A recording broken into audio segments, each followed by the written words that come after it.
Sejam muito bem-vindos, meus amigos. Eu sou Carlos Del Valle e hoje a gente vai falar aqui no Roda com Roda no podcast F1 Brasil dos anos de 1959 e 1960.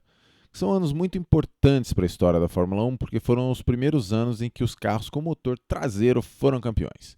Então vocês sabem que o último carro com motor dianteiro foi em 1958, a Ferrari, né, com Mike Hawthorne, que inclusive morreu logo depois, né? Ele foi campeão, se aposentou e morreu num acidente de carro na rua, né? Na estrada.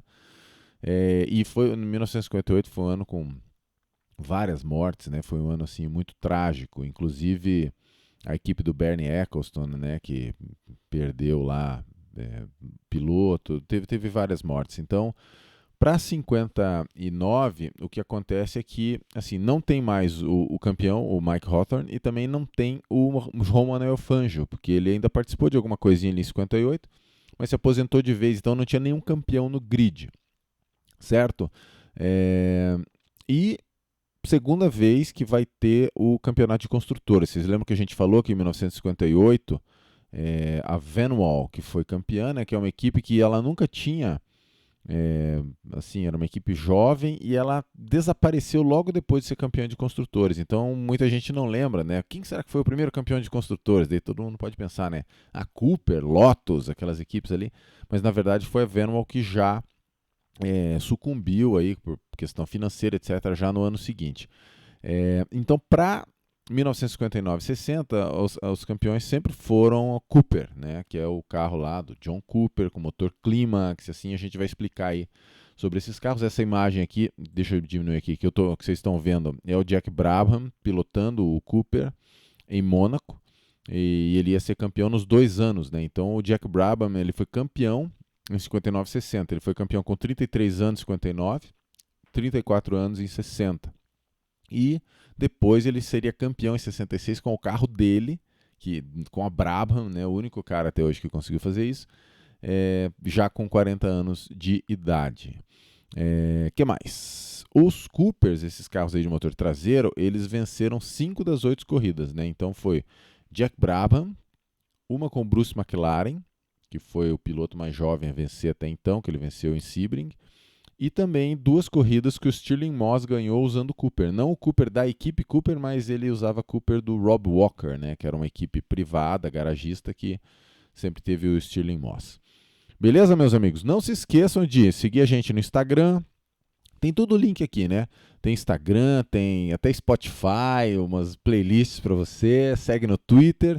E se você quiser apoiar o canal e ser membro do nosso grupo exclusivo de WhatsApp, você pode clicar ali no YouTube Seja Membro.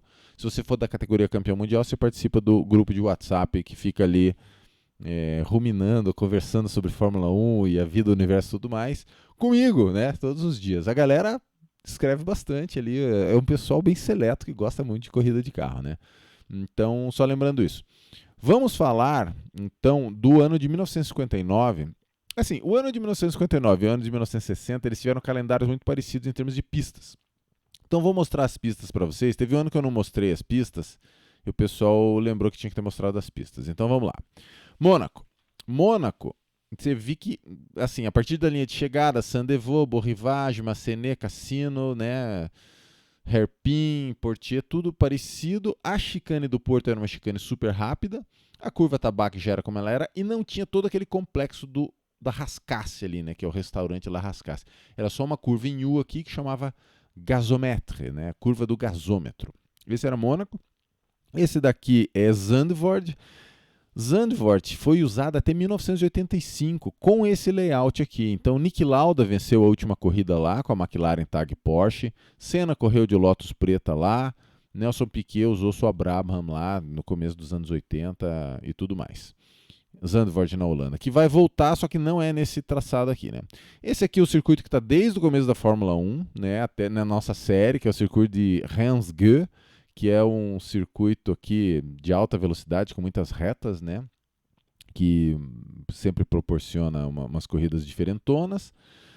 Esse aqui é Entry, onde foi o Grande Prêmio da Inglaterra, né? Não foi em Silverstone. Inclusive tem uma curva Entry no circuito de Silverstone, que é uma homenagem a esse circuito de Entry aqui.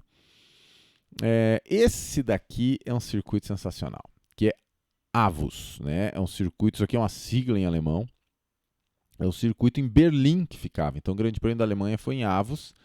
Você nota que ele basicamente são retas, né? Esta curva aqui de baixo extremamente inclinada e depois as curvas aqui 2, 3 e 4 de média velocidade assim por diante. Então era um circuito muito pé no fundo, ficava em Berlim. Esse muro inclinado aqui é muito famoso, né? Deixa eu ver se eu acho mais umas imagenzinhas de Avos que eu não separei, mas a gente pode dar um look aqui, porque é sempre bacana, né? Aqui, ó, aqui é o circuito. Olha aqui, ó, como é que era a inclinação do circuito, né? Aqui é ele no meio de Berlim, também sensacional a imagem. Então, Avos, né, cara? E tem até aqui uma Mercedolha aqui, ó, andando em Avos. Vamos mostrar essas 3 imagens para vocês, porque acho que vale a pena, né? Que pena que essa imagem aqui ficou pequena, ó. Os caras, essa aqui é a parte inclinada da pista, o pessoal estava consertando ali, fazendo o pavimento.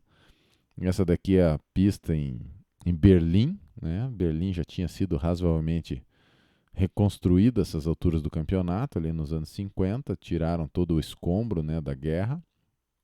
E aqui é o circuito de Avos também, com os carros inclinados, aquela coisa toda. Então, grande pista, muito interessante, Avos. O que mais? Nós temos Circuito Monsanto, esse aqui foi onde foi o Grande Prêmio de Portugal, nos 2 anos, pista lá em Portugal. E Monza, né? Monza no seu traçado mais clássico, sem nenhuma chicane, sem o oval, já com a parabólica, né? Um circuito lindíssimo, sensacional. Esse aqui é Sebring, onde o Bruce McLaren... Essa imagem aqui é meio esquisita, porque Sebring mudou muito depois, algumas coisas ali, eles mudaram aquelas retas opostas ali. Essa curva 3 eles fizeram meio que um hairpin ali. Mas esse aqui é o circuito onde o Bruce McLaren venceu e foi o piloto mais jovem. Então. Esse daqui, então, é um Cooper. Esse aqui é o Jack Brabham pilotando o Cooper em 1959. Então, carro de motor traseiro, carro muito ágil, né? E assim a gente vai falar deles. Então, das 8 corridas, Jack Brabham ganhou 2, Stirling Moss 2, com Cooper também. Tony Brooks da Ferrari ganhou 2, a gente vai mostrar. A Ferrari estava com motor dianteiro ainda nesse ano, sabe? Então a Ferrari ela conseguiu ainda 2 vitórias e chegou lutando pelo título na última corrida. Uma vitória do Joe Bonnier, que é pela BRM, que é uma equipe importante, né? British Racing Motors, alguma coisa assim. A BRM que foi campeã com o Graham Hill, né? O Hill a gente acha que o pai do Damon Hill. Aqui no Brasil fala Graham Hill, né? O Graham Hill. Ele não foi campeão pela Lotus, porque ele foi, né, em 68, mas o primeiro título dele foi pela BRM e o Bruce McLaren ganhou uma. Então, e de carros foram 5 da Cooper, 2 da Ferrari e 1 da BRM. Beleza, meus amigos? Como é que ficou esse campeonatão aqui? Vamos ver. Olha lá. Classificação do campeonato de 1959. Olha lá, Jack Brabham, 31, Tony Brooks, 27. Você vê que foi perto. A Ferrari... Será que eu estou tampando? Não, é a velha frase do tio Delvas. Aí, agora não estou tampando. Você pode ver que a Ferrari foi razoável. Ganhou 2 pistas, Avos e Ramsgate, que era puro motor, né? E o motorzão da Ferrari ia bem. E perdeu no detalhe aqui por 4 pontos para o Jack Brabham. Stirling Moss ali sempre na luta, né?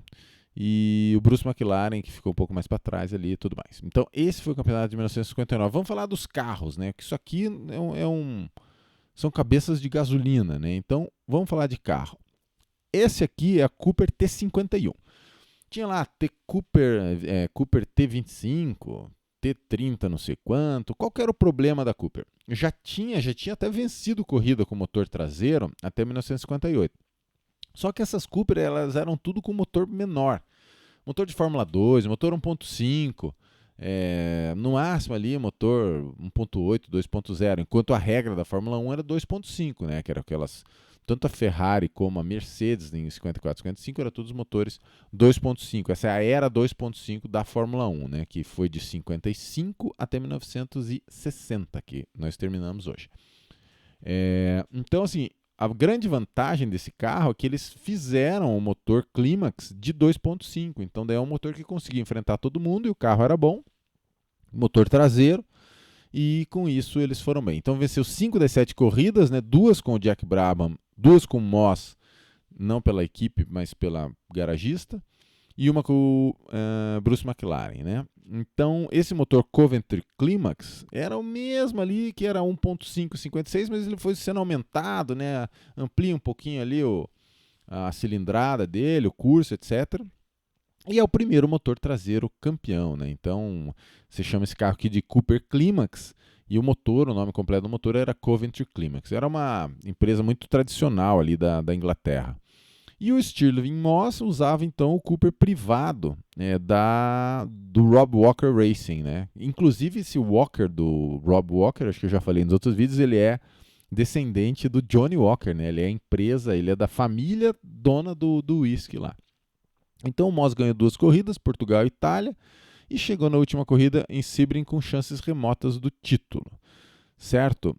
Outro carro então que nós temos, ó, esse aqui é o Cooper com o Jack Brabham. Esse aqui é o Bruce McLaren, depois de vencer a corrida em Sebring, o vencedor mais jovem da história, está com um copo de Coca-Cola. Ele está dando um beijo numa moça ali que não sei se é a esposa dele, porque está escrito Miss Sebring aqui, né? Então não vou julgar.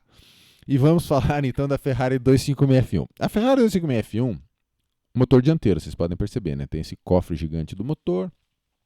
O problema desses carros é que toda a distribuição de peso não era tão favorável, né? Então eles fizeram, era Ferrari 256, porque ela era um motor um pouquinho maior, né? A 246, que foi campeã com o Mike Hawthorne, tinha motor 2.4, 2.45, essa aqui chegava mais perto de 2.5. Era um V6 a 65 graus, lembrando que o Mike Hawthorne em 68 ele foi campeão. Primeiro motor V6 da história, né, que é o motor que está sendo campeão agora desde 2014, e que foi campeão ali na era turbo, né, a McLaren, Tag Porsche, os títulos do Piquet, Honda e do Senna eram tudo motor V6. Esse carro tinha 291 cavalos, era um carro já de respeito, freio a disco, 5 marchas, né? E o Tony Brooks, como eu falei ali no campeonato, ele ganhou 2 corridas nos circuitos de altíssima velocidade, Hensge e nesse maluquete aqui que é Avus, né? Então o motorzão da Ferrari falava muito bem, obrigado, e ele chegou no final, na última corrida, podendo ser campeão ainda, né? Vamos dar uma olhada aqui, ó, como que saiu o campeonato lá da Itália.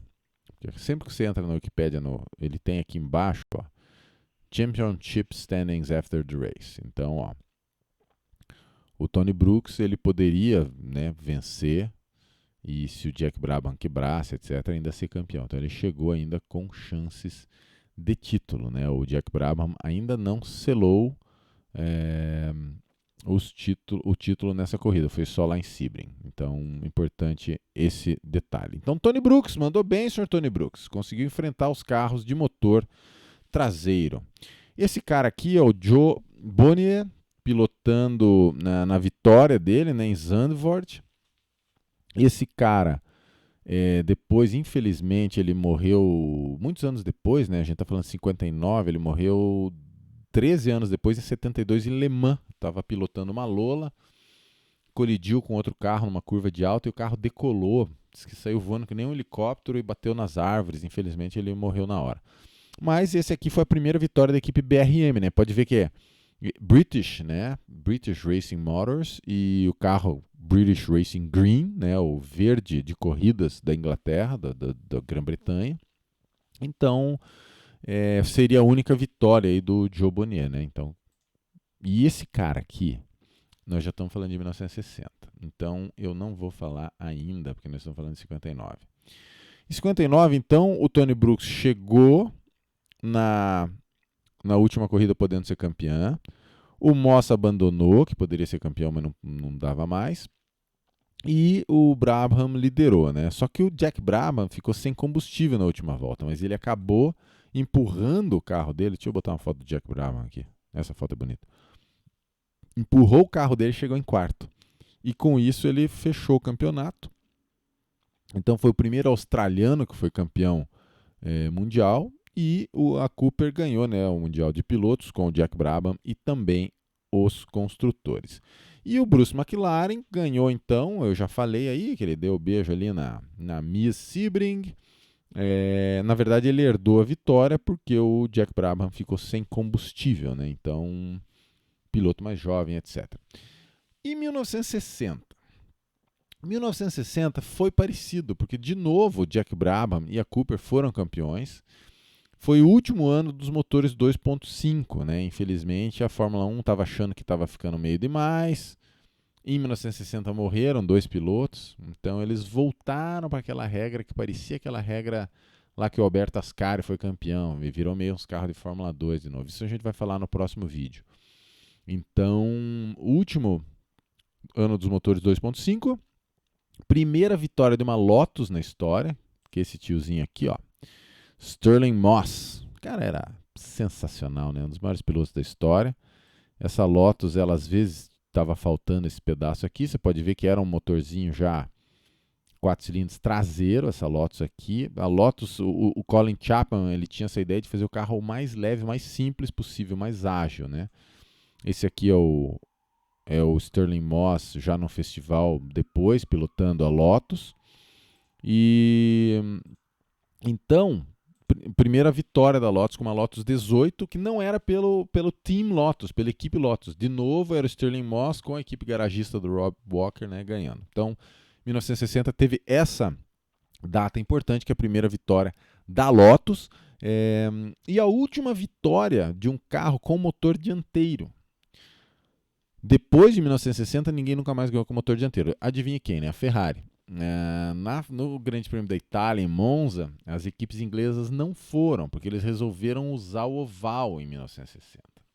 Então nós vamos ter que ir aqui, ó, e achar a foto do circuito que foi usado no Grande Prêmio de Monza em 1960. Viu que 1959 foi aquele circuito elegante, né, ó, de Monza, tá aqui. Só que dessa vez eles resolveram usar o oval, porque eles tinham muito motor. Só que o que aconteceu?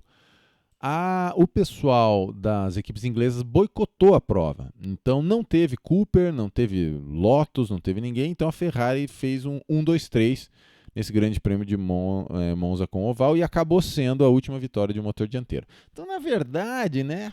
Na verdade, foi uma vitória meio mandrake, né? Porque não tinha os outros carros.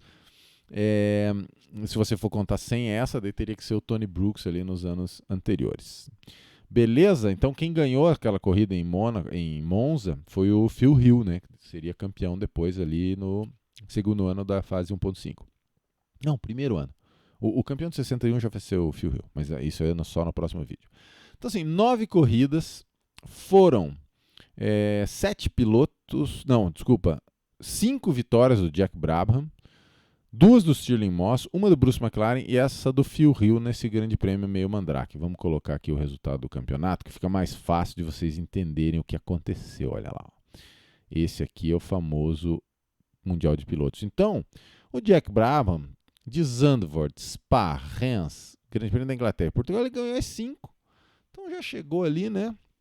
E o Stirling Moss que ganhou em Sebring, Phil Hill nesse grande prêmio ali da Itália, e o Bruce McLaren tinha vencido a primeira corrida do ano, que foi na Argentina. Então o Bruce McLaren ele venceu 2 seguidas, né? Ele venceu a última de 59 em Sebring e depois venceu. E depois ele foi bem ali, chegou em segundo no campeonato, então foi uma dobradinha no campeonato da Cooper. Então a Cooper nos construtores arregaçou todo mundo, né? Cadê a Cooper aqui? Olha lá, ó. É que eles só contavam um resultado, né? Então até que não foi tanto assim. E assim, dobradinha da Cooper, dobradinha do pessoal lá da Oceania, né? O Jack Brabham, australiano, Bruce McLaren, neozelandês. Então a galera, e você nota que o terceiro, Stirling Moss, quarto, Ines Ireland. Então, olha, é uma época que a inglesada dominou, né? Só que no ano seguinte a Ferrari ia voltar forte. Inclusive, eu vou falar disso, que 1960 foi um ano em que a Ferrari... Deixa eu botar uma fotinha da Ferrari aqui. Cadê? Esse cara aqui. Esse cara aqui. Ah, fechei. Não, vou reabrir a aba fechada. Pô, cadê a Ferrarizinha que eu queria? Nossa, será que eu defino aquela foto? Ah, tá aqui. A Ferrari, em 1960, enfrentou uma greve dos funcionários. foi uma greve geral na Itália, etc. E teve muita confusão, então foi um ano muito ruim para a Ferrari, né? Quando você olha aqui, o Phil Hill aqui, olha, ele teve essa vitória, mas o resto ali não foi lugar algum, né? Wolfgang von Trips, os caras estavam, não foi nenhuma beleza assim, esse ano da Ferrari, mas é que eles tiveram muito problema extra-pista, inclusive com greve. Entre as equipes foram 6 vitórias da Cooper e 2 da Lotus, ou seja, né? Nada. E uma da Ferrari, que é a Vitória Mandrake. Não foi usado mais o ponto de volta mais rápido em 1960 e no último ano da Indy no calendário, que sempre foi meio que uma farsa, né? Porque daí ninguém participava, só tinha... Depois que ela saiu do calendário, que daí ficou legal. Nos anos 60, o pessoal da Inglaterra construía um carro, ia lá e disputava, inclusive, tanto Jim Clark como o Graham Hill, como a McLaren com o Peter Hevison depois, não, com o Johnny Rutherford, venceram as 500 de Indianápolis, né? Porque nessa época aqui era meio mandrake, né? Porque a regra era diferente, ninguém cruzava o Atlântico para disputar, então era meio sem graça. Então, a gente tem que falar, como a Cooper era um carro parecido, e a Ferrari também, vamos falar dessa Lotus 18 aqui. Então, armação de quadro tubular, motor Climax 2.5, o motor igual da Cooper, né? E tinha 2 equipes que usavam. Tinha Team Lotus, propriamente dita, e tinha o Rob Walker, né? Que o Rob Walker conseguiu as 2 vitórias porque tinha o Sterling Moss. Nessa época já tinha um jovem Jim Clark no Team Lotus, lá com o Colin Chapman. Mas ainda não estava aquela beleza, né? Aqui o Ines Ireland, que fez bastante corrida, Alan Stacey, John Surtees fez algumas, Jim Clark. Então foi uma fase aí que a Lotus ainda estava, né, começando. E os caras que morreram, eles morreram infelizmente no Grande Prêmio de Spa de 1960. Foi uma corrida muito trágica. O Bristol e o Stacey, né, foram 2 pilotos na mesma corrida, né? Ele era na pista antiga ainda de 14 quilômetros. Então foi o Chris Bristol e o Alan Stacey. Esses 2 caras aí se quebraram, infelizmente, morreram, faleceram no Grande Prêmio da Bélgica de 1960. Então foi mais um ano que não passou incólume, infelizmente. Não sei se isso chegou a fazer diferença para o pessoal mudar os motores de novo para 1.5. Eu vou falar nos próximos vídeos do motor 1.5, né? Eles foram melhorando, com o tempo eles foram fazendo tempos de volta cada vez mais perto, né, dos motores 2.5, isso sempre acontece, né? Eles tentam diminuir o motor, mas a Fórmula 1 vai evoluindo e começa a ficar com tempos parecidos com os antigos. Porém, ali por 1965, depois de alguns anos ali, acho que foi para 66 que eles tiveram que voltar para uma regra com motor maior, 3.0, porque o que aconteceu? Os protótipos de Le Mans estavam sendo mais rápidos do que os carros de Fórmula 1, né? Mas isso é assunto aí para os próximos vídeos que a gente vai falar. Deixa eu deixar uma imagem Les Gaussias aqui, ó. Pode ser o Jack Brabham de novo, Bruce McLaren beijando a Miss. Vamos deixar esta bela BRM aqui em British Racing Green como a nossa última imagem. Então não se esqueça de seguir a gente no Instagram, Twitter, seguir até no Spotify, tem umas coisinhas ali. E quem quiser participar aí, ou apoiar o canal, você pode ser membro. Tem 2 categorias, tem a primeira e a segunda, e que, se você for da categoria campeão mundial, você pode ser lá do grupo e conversar aí todo dia comigo e com os outros malucos petrolheads sobre corrida de carro, sobre carro e o universo e tudo mais. Beleza, meus amigos? Então a gente vai conversando aí nos próximos vídeos. Um abração para todo mundo, fiquem bem, fiquem seguros e até lá!